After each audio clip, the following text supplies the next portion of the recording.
Hello friends, welcome to my channel. This is Nikhil and today I am here to start with a new topic that is electrostats. ये class 12th का first chapter है इलेक्ट्रोस्टैट। ये आपको NCERT में electric charges and field के नाम से भी मिलेगा। ठीक है, तो इस क्लास में मैं आपको इंट्रोडक्शन दे देता हूँ इलेक्ट्रोस्टैट्स में हम लोग क्या पढ़ेंगे। ठीक है, तो इसमें हम लोग स्टडी करते हैं स्टैटिक। पहले मैं इसका जो टाइटल है उसके बारे में बता दूँ। इलेक्ट्रो से तो क्लियर है, इलेक्ट्रॉन जैसा कुछ लग रहा होगा आपको। और स्टैटिक्स मतलब रेस्ट, मतलब इलेक्ट्रॉन को बेसिकली हम लोग यहाँ पे चार्ज के रूप में ट्रीट करते हैं। ठीक है, चार्ज एट रेस्ट। चार्ज जब रेस्ट में होगा तो उसकी स्टडी हमको करना है। इसमें डिफरेंट केसेस होंगे, electric forces between point charges, ठीक है, इलेक्ट्रिक फील्ड होगा, इलेक्ट्रिक पोटेंशियल एनर्जी होगा। तो मैं आपको यहाँ पे इंट्रोडक्शन दे देता हूँ कौन कौन से टॉपिक्स इसमें हम लोग कवर करने वाला है। ठीक है, तो इंट्रोडक्शन पहला हम लोग को पढ़ना है properties of charges. Properties of charge, ठीक है, ये फर्स्ट। सेकंड पढ़ना है कूलम्ब्स लॉ के बारे में।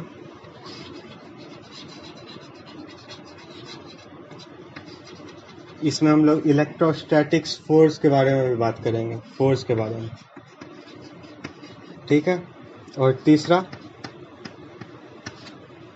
पढ़ना है इलेक्ट्रिक फील्ड के बारे में।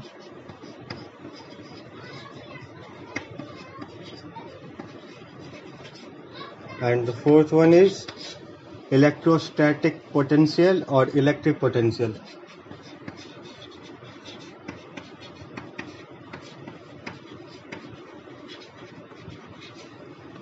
इसमें फोर्स को हम लोग एफ से दिखाएंगे, इलेक्ट्रिक फील्ड को हम लोग ई से डिनोट करेंगे और इलेक्ट्रिक पोटेंशियल को हम लोग वी से करेंगे।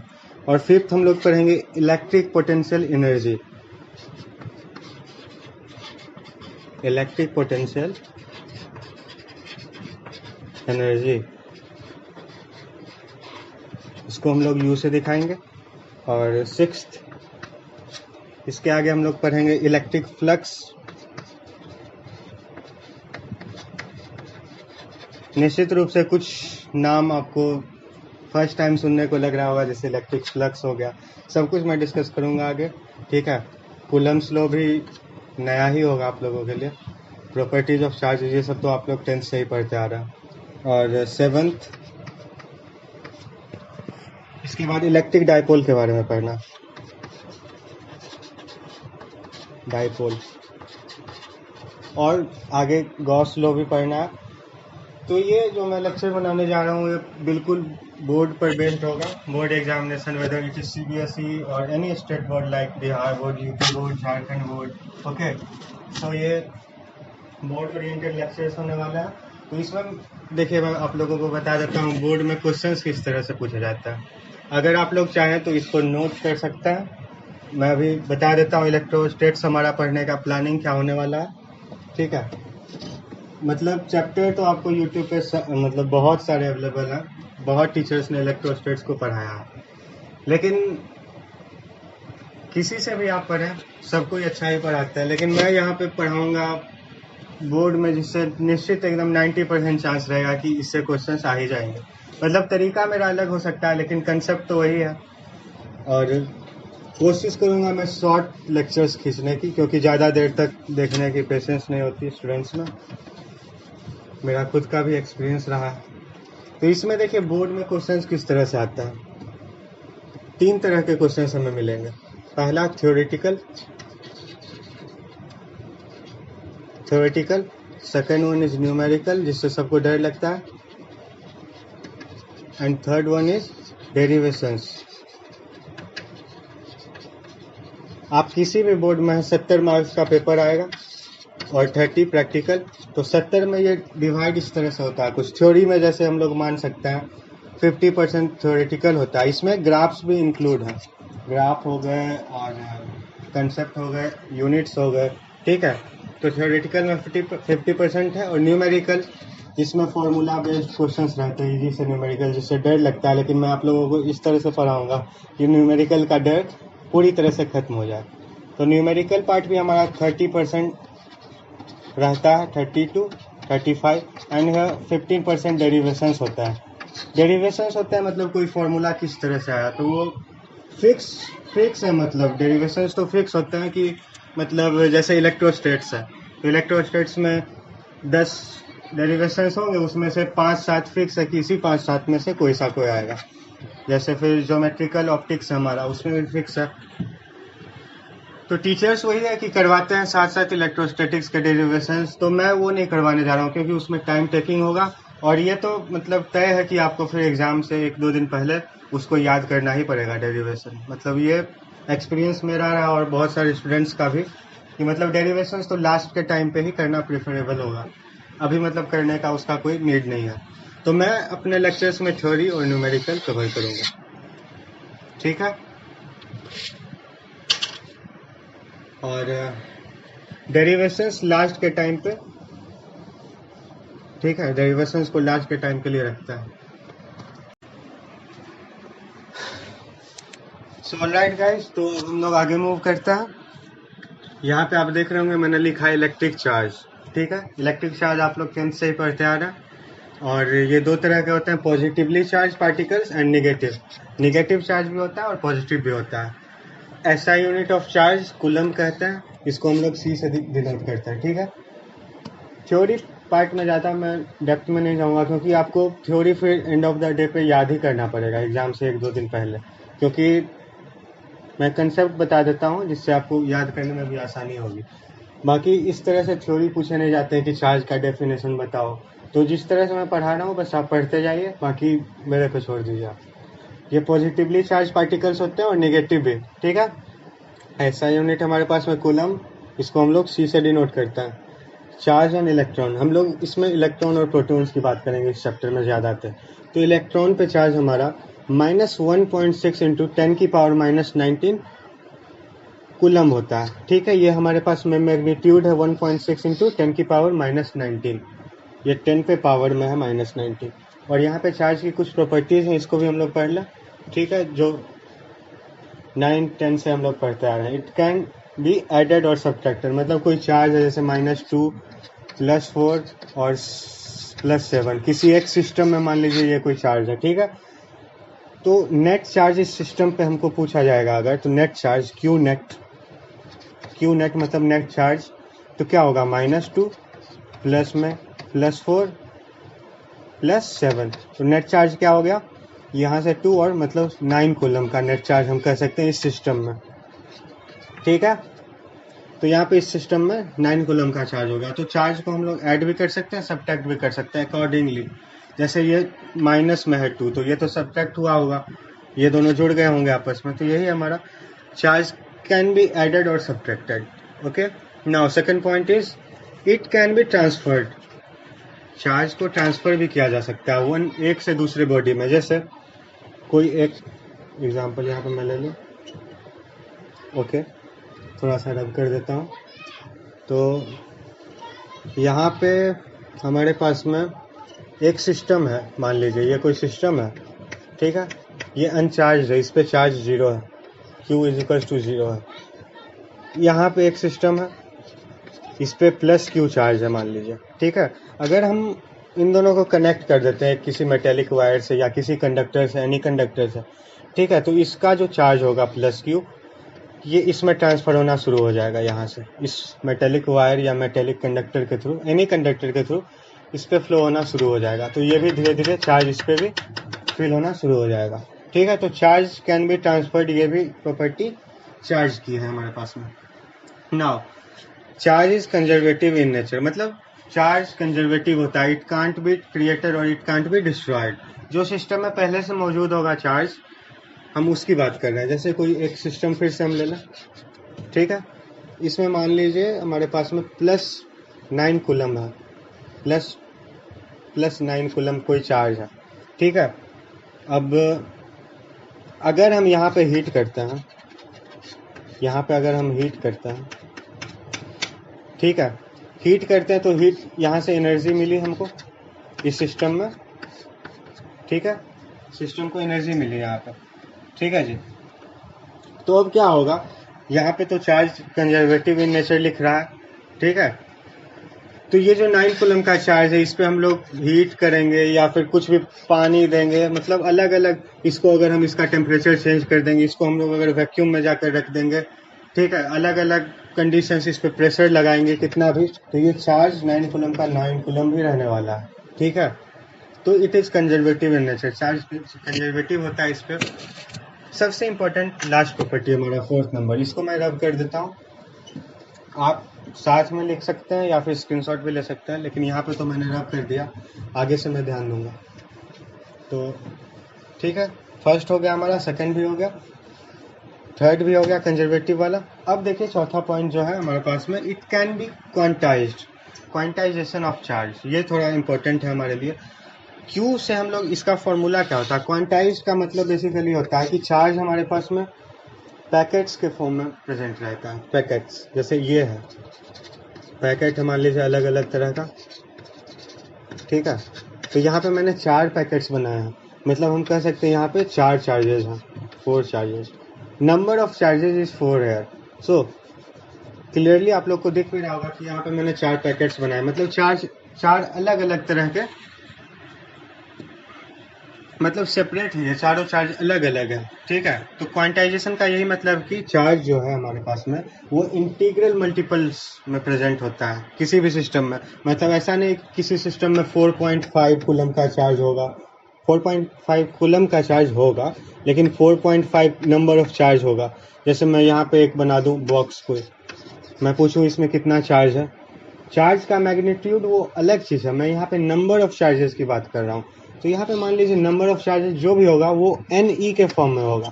E क्या है, चार्ज मैग्नीट्यूड है चार्ज का, जो कि मैंने E से इलेक्ट्रॉन को दिखाया था, जिसका मैग्नीट्यूड होता है 1.6 इंटू 10⁻⁻19 कूलम। और ये N है नंबर ऑफ चार्ज, मतलब कितने इलेक्ट्रॉन्स हैं यहाँ पे, 1 हो सकते हैं, 2 हो सकते हैं, 3 डॉट डॉट डॉट वाट एवर, ठीक है। क्वांटाइजेशन का ये मतलब, ये फॉर्मूला की फीलिंग मैं आप लोगों को दिला दूँ, फॉर्मूला की फील मैं आपको दिला देता हूँ अभी। जैसे आपने 10th में भी पढ़ा होगा ये क्वेश्चन, और वहाँ पे तो रटवाया ही जाता है कि कैलकुलेट, क्वेश्चन हमारे पास में रहता है 10th में हम लोग पढ़ते थे, या 12th में भी हम लोग इसको अच्छे से प्रूफ कर देते हैं क्वांटाइजेशन ऑफ चार्ज के मेथड से। तो यहाँ पे क्वेश्चन रहता है हमारे पास में 1 कूलम चार्ज है हमारे पास,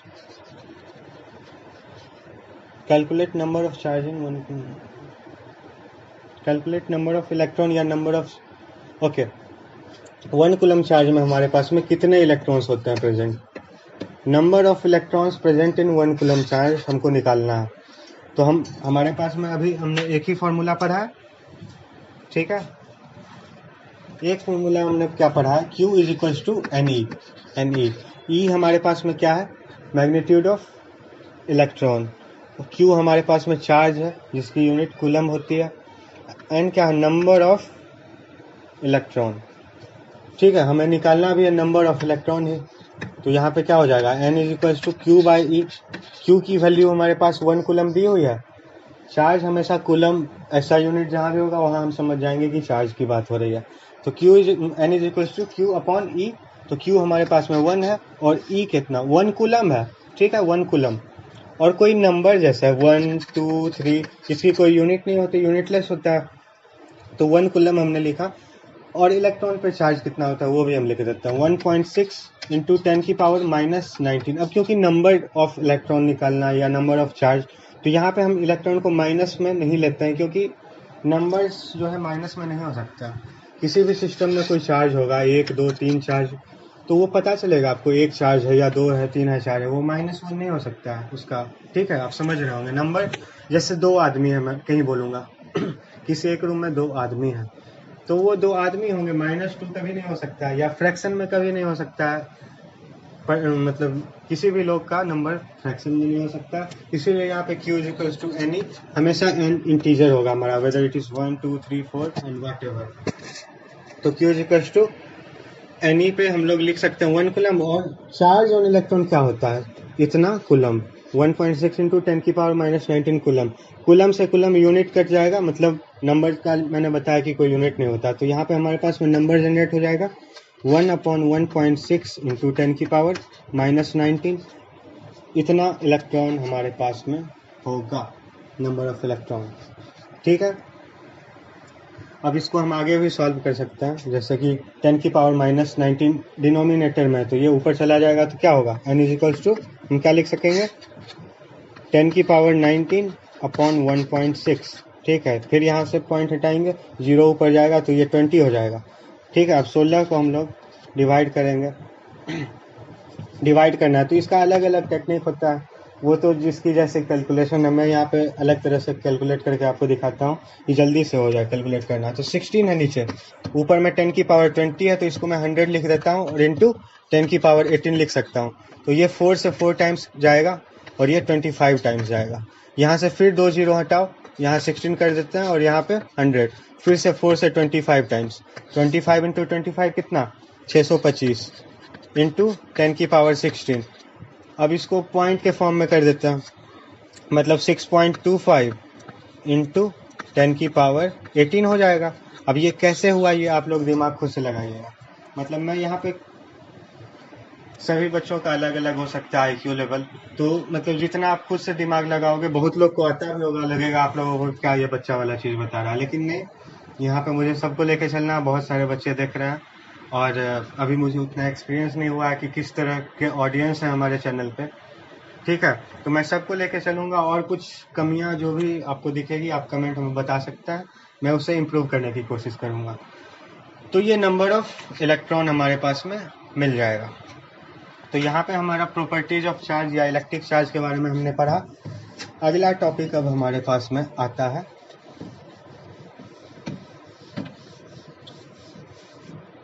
नेक्स्ट टॉपिक इज, तो आइए कूलम्स लॉ शुरू करते हैं। यहाँ से आप मेन समझ सकते हैं, मेन रूप से इलेक्ट्रोस्टैट की शुरुआत हुई है। ठीक है, यहाँ से मेन क्वेश्चंस भी बहुत सारे देखे गए हैं पिछले 3-4 सालों में। ठीक, तो ये हमारे पास में कूलम्स लॉ है। ठीक है, तो इसकी यहाँ पर डेफिनेशन लिखी हुई है और आगे मैं इसको डेराइव भी कर दूंगा, जो कि काफ़ी आसान है, आप डेरिवेशन से भी डेफिनेशन बना सकते हैं। फॉर 2 पॉइंट चार्जेस, कोई 2 पॉइंट चार्जेस होगा, लेट कर लेते हैं, लेट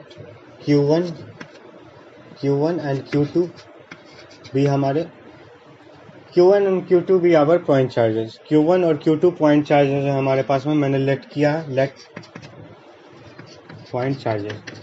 अच्छा, आगे क्या, तो कॉमा है, मतलब for 2 point charges magnitude of force between them.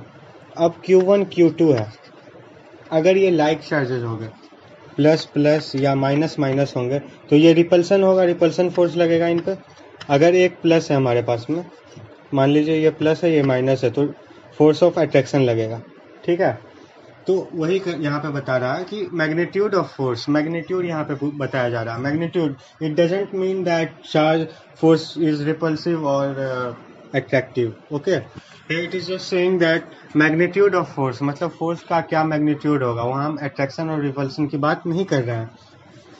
तो वो डायरेक्टली प्रोपोर्शनल होगा प्रोडक्ट ऑफ चार्जेस, ये Q1 और Q2 के डायरेक्टली प्रोपोर्शनल होगा और इन्वर्सली प्रोपोर्शनल होगा स्क्वायर ऑफ देयर डिस्टेंस।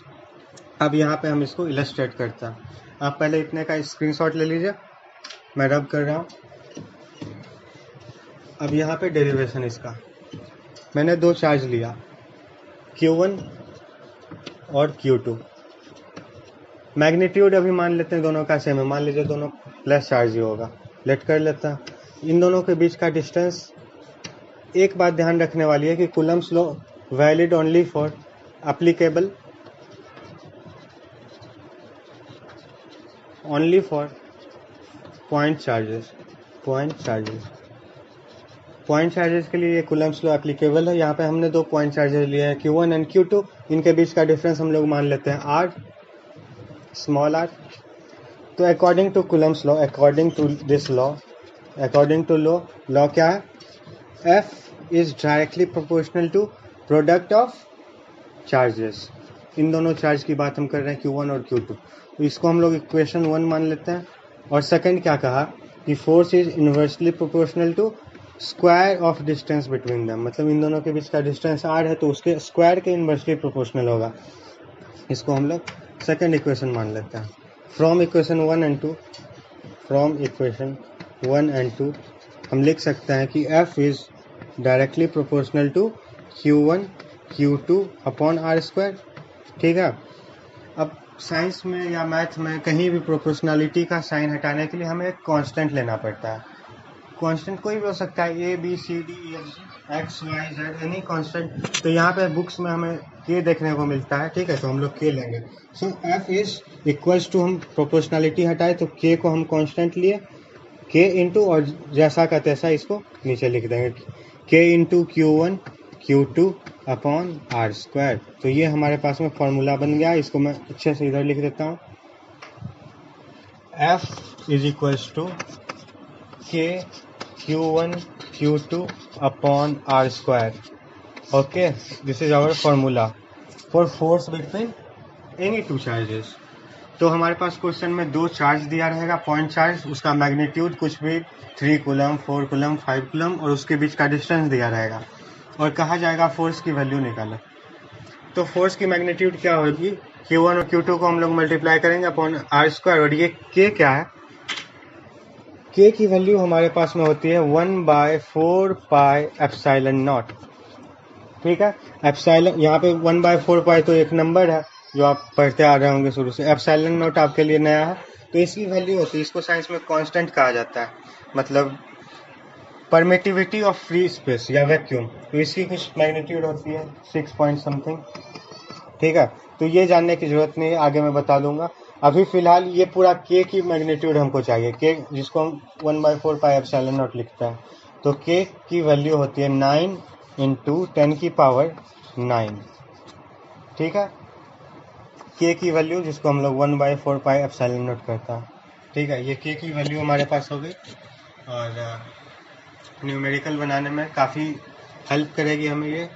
और यहाँ पे फोर्स है तो इसका यूनिट क्या होना चाहिए, न्यूटन होना चाहिए। फोर्स का यूनिट तो न्यूटन ही होता है। ठीक है, या क्या होगा, Q1 Q2 है, मतलब चार्ज दो बार, मतलब कूलम का स्क्वायर। ठीक है, अपॉन डिस्टेंस का स्क्वायर है। सॉरी, तो यहाँ पे मैंने एप्सिलॉन नॉट की वैल्यू लिख दिया। तो जरूरी नहीं है इसको याद करने की, मुझे खुद याद नहीं था, मुझे देखना पड़ा। तो ये याद कीजिए या नहीं कीजिए कोई दिक्कत नहीं है, लेकिन 1/4 पाई एप्सिलॉन नॉट की वैल्यू 9 इंटू 10 की पावर -9 होती है। यहाँ पे एप्सिलॉन नॉट की वैल्यू आप पुट कर दीजिएगा, 1/4 पाई, पाई की वैल्यू आपको पहले से पता है 3.14। तो ये हमारे पास डाटा मिलता है। इसका unit newton metre square coulomb square होता है। ये कहाँ से आया हमारे पास में, क्योंकि फोर्स इज इक्वल टू होता है ना K Q square upon R square. Q square मैं इसलिए लिख रहा हूँ क्योंकि चार्ज ही है, यूनिट की बात कर रहे हैं इसलिए। तो फोर्स की यूनिट न्यूटन होती है, के की यूनिट हमको पता करना है। ठीक है, जिसमें 1/4 पाई एप्सिलॉन नॉट है। क्यू स्क्वायर मतलब कूलम स्क्वायर और R square, K Q square by R square है, सॉरी, आर स्क्वायर मतलब मीटर स्क्वायर। के की यूनिट पता करनी मतलब के इक्वल टू आर स्क्वायर, इधर गया newton R square upon coulomb square. ऐसे यूनिट हम लोग निकाल सकते हैं, यही तरीका है। और फोर्स का यूनिट न्यूटन होता है, तो फोर्स कोई भी हम इलेक्ट्रोस्टैट्स का निकालेंगे तो उसमें न्यूटन को लेंगे। यहाँ पे मैं जल्दी से एक एग्जांपल करा देता हूँ, उसके बाद एक वीडियो सेपरेट होगी जिसमें कूलम्स लॉ के अच्छे एग्जांपल्स होंगे। ठीक है, मतलब न्यूमेरिकल होंगे अच्छे अच्छे, जो कि बोर्ड में पूछे जाते हैं। यहाँ पे मैं जल्दी से एक फील दिलाने के लिए कर दूँ आपको एग्जाम्पल। सो हमारे पास में यहाँ पे मैं दो चार्जेस ले लेता हूँ, एक +5 कूलम और एक -2 कूलम, और इसके बीच की डिस्टेंस 2 सेंटीमीटर। ठीक है, अब इसके बीच हमको फोर्स पता करना है। Force is equal to question mark. तो फोर्स कैसे आएगा, फोर्स के लिए हमने फॉर्मूला पढ़ा है, F is equal to K Q square Q1 Q2 upon R square. ठीक है, डाटा पहले हम ढूंढ लेते हैं। आर पता है हमें 2 सेंटीमीटर है, लेकिन एसआई यूनिट में न्यूमेरिकल बनाने के पहले सारे डाटा को एसआई यूनिट में कन्वर्ट किया जाता है। तो 2 सेंटीमीटर है हमारे पास में। 2 सेंटीमीटर को मीटर में करेंगे मतलब 2/100 मीटर। इसको हम ऐसे भी लिख सकते हैं, R is equal to 0.02 metre. ये कैसे आया, आप इस पे खुद दिमाग लगाइएगा, जो लोग को दिक्कत आ रही होगी समझ में कि 0.02 क्यों लिखा है मैंने, ठीक है, 0.02 मीटर। और हमारे पास में चार्ज की ऐसा यूनिट कूलम भी होती है, तो ये कूलम के फॉर्म में। अब फोर्स की मैग्नीट्यूड है, यहाँ पे निगेटिव है, निगेटिव इंटू पॉजिटिव निगेटिव होता है, तो Q1 Q2 हमारे पास में निगेटिव आना चाहिए, लेकिन हम लोग फोर्स की मैग्नीट्यूड यहाँ पे पूछे। मैग्नीट्यूड मतलब 5 न्यूटन का फोर्स लगा। अब यहाँ माइनस साइन ये दिखाएगा हमें कि ये अट्रैक्टिव या रिपल्सिव है। अगर अट्रैक्टिव होगा तो फोर्स माइनस होगा, रिपल्सिव होगा तो पॉजिटिव होगा। मतलब देखिए, K की वैल्यू 9 इंटू 10 की पावर 9, मैंने पिछले वीडियो में भी लिखा था। और Q1 की वैल्यू +5, Q2 की वैल्यू -2 अपॉन R², मतलब 0.02 इंटू 0.02। इसको आप लोग सॉल्व करके नेक्स्ट वीडियो में आंसर या कमेंट सेक्शन में आंसर बताइएगा। जो भी आंसर आएगा वो न्यूटन में आएगा। और एक बात का ध्यान दीजिएगा कि ये माइनस प्लस के बीच कंफ्यूज यहाँ नहीं होना, ठीक है। यहाँ पे आप माइनस में भी आंसर लोगे तो कोई दिक्कत नहीं। अगर क्वेश्चन में मैग्नीट्यूड मतलब किसी भी चीज का मापदंड, मतलब कितना वैल्यू है उसका उस पर्टिकुलर, अब मेरी हाइट है मान लीजिए, किसी की हाइट है मान लीजिए 4 फीट, ठीक है, तो -4 थोड़ी लिखेंगे उसको। या मान लीजिए वो जमीन से 4 फीट नीचे है, तो उसको -4 लिखने का यहाँ सेंस हो सकता है कि वो जमीन से -4 मतलब 4 नीचे है, लेकिन मैग्नीट्यूड तो उसकी हाइट की 4 ही रहने वाली है, ठीक है। तो वही मैग्नीट्यूड का यहाँ भी सीन है, माइनस लो या plus low, doesn't matter at all. So this is all about Coulomb's law. Next video I will cover few best numericals. तब तक इतना आप लोग अच्छे से कॉपी में लिख लो, प्रैक्टिस कर लो। और this was my first video, so I don't know, मैं तो जज नहीं कर सकता, आप लोग जज कीजिए किस तरह से मैं पढ़ाया हूँ। और कुछ कमी है तो आप कमेंट में बता सकते हैं। और आज के लिए इतना ही, आगे फिर बने रहिए हमारे साथ। That's it, bye.